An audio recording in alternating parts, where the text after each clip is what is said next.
আসসালামু আলাইকুম। আলহামদুলিল্লাহ ফার্মিংয়ের পক্ষ থেকে আমি মোহাম্মদ সুমন আপনাদেরকে জানাই শুভেচ্ছা।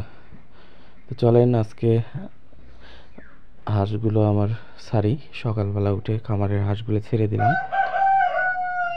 দেখেন কত সুন্দরভাবে একের পর এক সবাই বের হয়ে আসছে। সুন্দরভাবে ওরা এখন পুকুরে যাবে গোসল। দেখেন কত সুন্দরভাবে সবাই পাখনা নাড়াচ্ছে।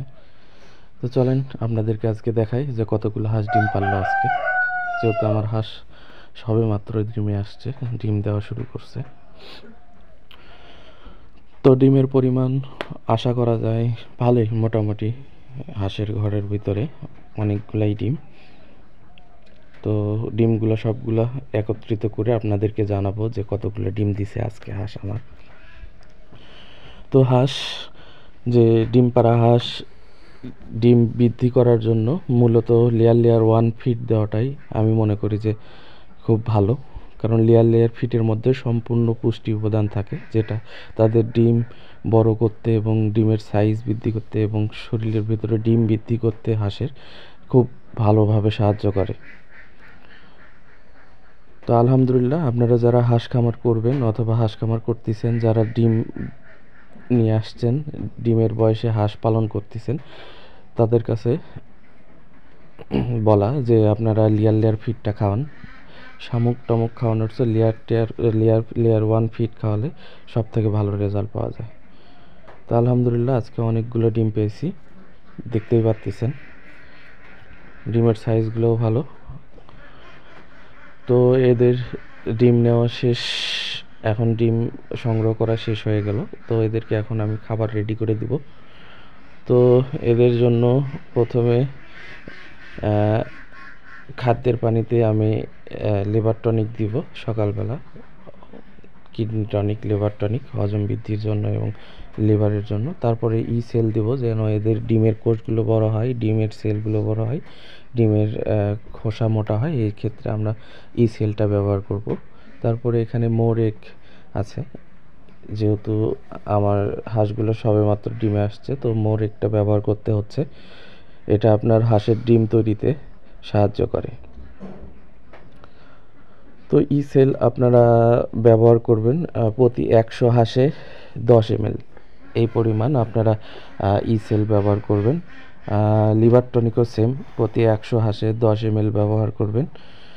আপনার যতগুলো হাঁস আছে সেই ক্ষেত্রে আপনি হাঁসগুলো গুনে আপনি সেই পরিমাণ ঔষধ আপনি ওদেরকে দিবেন। এক ফর্মুলা, এটাও আপনি 100 হাঁসে 10 ml 10 মিলিগ্রাম ঔষধ আপনি পানিতে মেশাবেন। মিশিয়ে সম্পূর্ণ যেন মিশে যায় একটার সাথে, সেইভাবে হাত দিয়ে নাড়াচাড়া করবেন।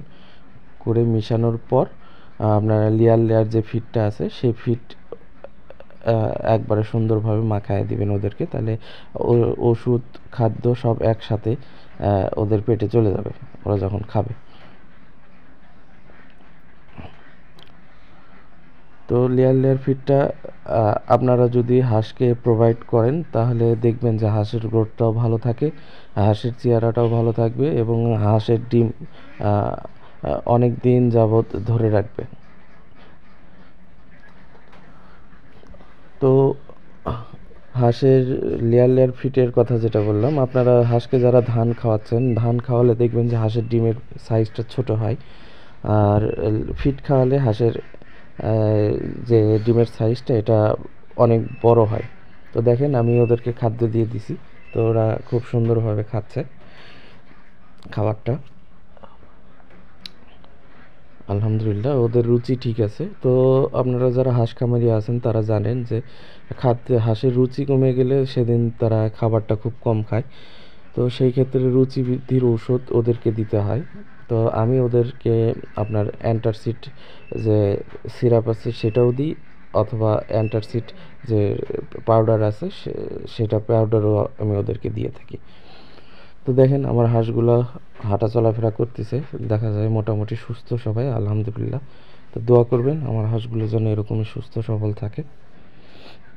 তো ওদের খাওয়া দাওয়ার ব্যাপারটা হচ্ছে যে ওরা একজন একজন করে খায়, খেয়ে খেয়ে চলে আসে, যখন আবার খিদা লাগে আবার তারা যায়। তো আমার কয়টা চীনা হাঁস আছে, এটা নিয়েও ভিডিও দিব নেক্সট একদিন। চীনা হাঁসের ব্যাপারে কেমন কি করে কি করতে হয়, কিভাবে কি ভ্যাকসিন করতে হয়, কিভাবে ওরা ডিম দেয়, কিভাবে বাচ্চা ফোটায়, সম্পূর্ণ বিষয় তুলে ধরবো। তো আজকে এই পর্যন্তই, ভালো থাকবেন। আগামী ভিডিওতে আরও নতুন নতুন কিছু ইনফরমেশন দিয়ে আপনাদের সহায়তা করব ইনশাআল্লাহ।